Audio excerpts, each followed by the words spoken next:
Thanks, Stephanie. Dr. Andrew Forsyth came in and is being completely upstaged by Dave the kitten. Oh, he is so cute. He's very cute. He's from the Coquitlam Animal Shelter. We were just treating him last day or so for some goopy eyes, and he should be up for adoption pretty soon. But if you contact the Coquitlam Animal Shelter, they have some other kittens as well. It's kind of getting to be that season. And they do a wonderful job down there. They do a great job. Now, we've got lots of people on the phone who want to ask you some questions, but before we get to them, we want to remind people we're heading into this heat wave right now. Yes. What do people need to remember about pets and the heat? Okay. Heat is bad for pets. We talk about heat stroke. It's hot out there, it's humid.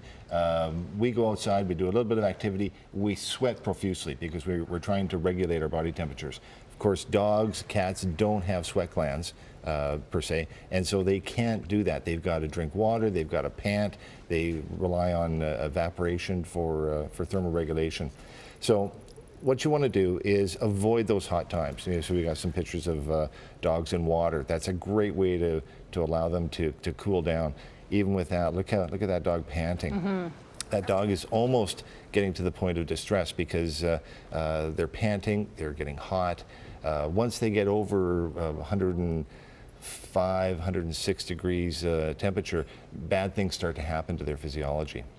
So what do? Avoid the heat of the day, obviously. If you want to go for a run with your dog, you can still do it. Just do it 7 a.m., 6 a.m., and go to, say, Mundy Park in Coquitlam or something like that. It's off-leash before 10 a.m. It's you're running through the forest. It's cooler. It's easier on them. Give them opportunities to stop as well. Stop and rest. Get lots of water. The other thing, I mean, that's the classic. And don't ever take your dog to the store. And leave them in the car. No. Just leave them at home. Leave them downstairs where it's cool. We also get a lot of questions about people worried about the asphalt and dogs' paws. Yes, they can burn their paws. You try walking across asphalt on a hot day. You can't do it. It's really, really hot. And they get burns. They may not get third-degree burns or burns that blister and things like that, but they can get tissue damage, and it can be quite painful. Okay. Those are kind of the biggies. But use your common sense. Just leave them at home. You don't need to take them to the store. Okay. You just don't need to do that. Good advice. All right, let's get to the phone lines. Lori has been very patient on the phone waiting from Surrey. You have a question for Dr. Forsyth, Lori? I do. I'm Go ahead. getting a Great Dane puppy, and I'm wondering if there's any merit to get its stomach tacked, and if so, when would be the best time to do that? Yeah, that's a really good question, and it's not that it's controversial, but some veterinarians will be pro-tacking, some will be a little more cautious.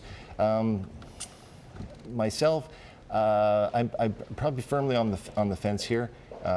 You would do it probably at the time of spaying and neutering. Would be a good time to do it.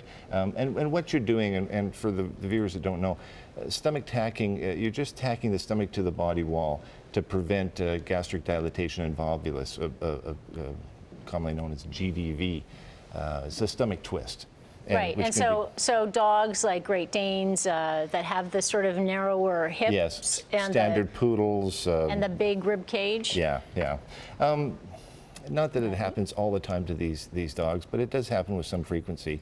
I would probably, myself, I'd buy pet insurance. Okay.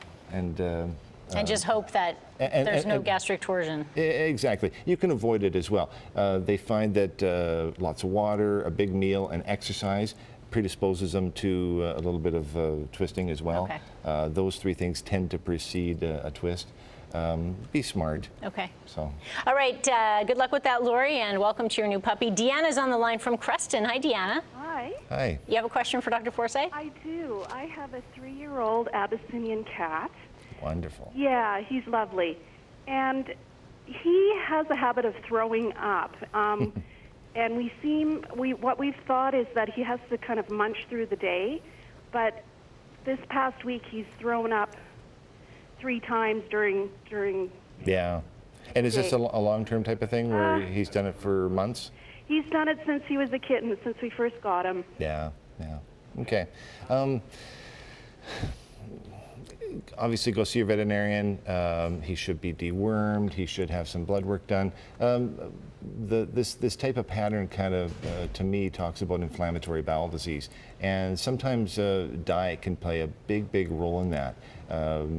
Sometimes it can be a bit of trial and error. We usually recommend that you get your food from a veterinarian. They have some very high quality, very limited ingredient type of diets that can be very good for inflammatory bowel disease and things like that in dogs and cats. So.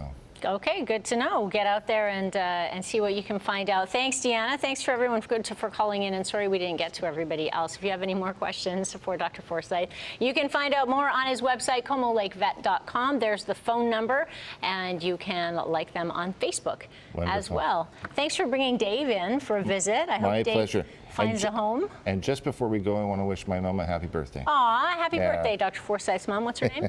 Joan. Joan. Oh, happy birthday, Joan. Next week.